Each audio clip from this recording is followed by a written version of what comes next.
بسم اللہ الرحمن الرحیم۔ السلام علیکم۔ مرنے کے بعد اگر پتہ چلے کہ اللہ کا کوئی وجود نہیں۔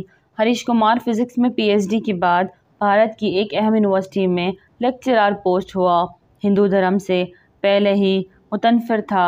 1986 میں لندن میں دوران تعلیم اسٹیفین ہاکنگس کے لیکچر اور کتب سے ایسا متعارف ہوا کہ خدا کا ہی منکر ہو گیا، اور ایسا منکر کہ بڑے بڑے مسلم، عیسائی اور یہودی علماء سے بھرپور مباحثہ کرتا، یہاں تک کہ ڈاکٹر ذاکر نائک بھی مجھے قائل نہ کر سکے۔ ڈاکٹر بتاتے ہیں کہ 2005 کی چھٹی کے دن ایک دن صبح مسلم سبزی فروش نے بیل کی، ہم گزشتہ 20 سال سے سبزی اسی سے خرید رہے ہیں۔ اس دن میں نے اسے چائے کی آفر کی تو اس نے قبول کر لی۔ حسب معمول خدا یا اللہ کے وجود پر اس سے بحث شروع ہو گئی۔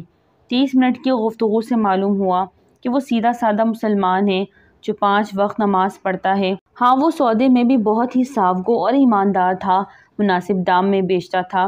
آخر چلتے ہوئے اس نے ایک ایسی بات کی جس نے میری زندگی ہی بدل دی۔ وہ کیا تھی؟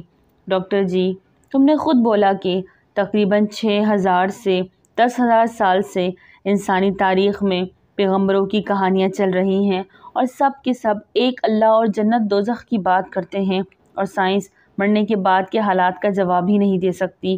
تو اب 2 ہی امکانات ہیں، اللہ کا وجود نہیں ہے یا اللہ کا وجود ہے۔ اگر تو اللہ کا وجود نہ ہوا تو مرنے کے بعد ہم دونوں برابر ہوں گے، لیکن اگر آگے جا کر اللہ موجود ہوا آپ تو پھر پکڑے جائیں گے۔ دونوں صورتوں میں فائدہ میں کون ہے آپ خود ہی فیصلہ کر لینا۔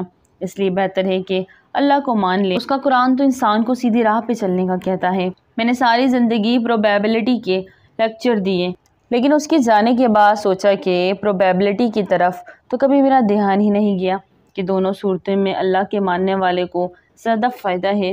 قصہ مختصر، اس سوچ کے بعد خیال آیا کون سا آسمانی مذہب بہتر ہے۔ مذاہب کا علم تو مجھے پہلے ہی کافی تھا۔ ڈاکٹر ذاکر نائک کے ایک لیکچر میں 1400 سال سے پورا قرآن مجید کا حرف بحرف ایک ہونے کا سنا، تو انگلینڈ میں کرسچن مشنری ادارے سے اس کی حقیقت دریافت کی تو سب نے اس بات کی تصدیق کی کہ الحمدللہ آج مجھے اور میرے سارے گھر کو مسلمان ہوئے 15 سال ہو گئے۔ میں اسلامی تعلیمات کے لیے کیرلا شفٹ ہو گیا۔ میری 3 بیٹیاں حافظ قرآن ہیں، اور اللہ کریم نے میری زندگی ہی بدل دی۔ لیکن اس سبزی والے عبدالاحد سے دوبارہ میری ملاقات نہ ہو سکی، لیکن میں نے قبول اسلام کے بعد اپنا نام بھی عبدالاحد رکھا کیونکہ وہ ایک سچا مسلمان تھا۔ سبحان اللہ۔ ناظرین، ویڈیو اچھی لگی تو لائک کر دیں، چینل کو سبسکرائب کر دیں اور دعا میں یاد رکھیں۔ السلام علیکم۔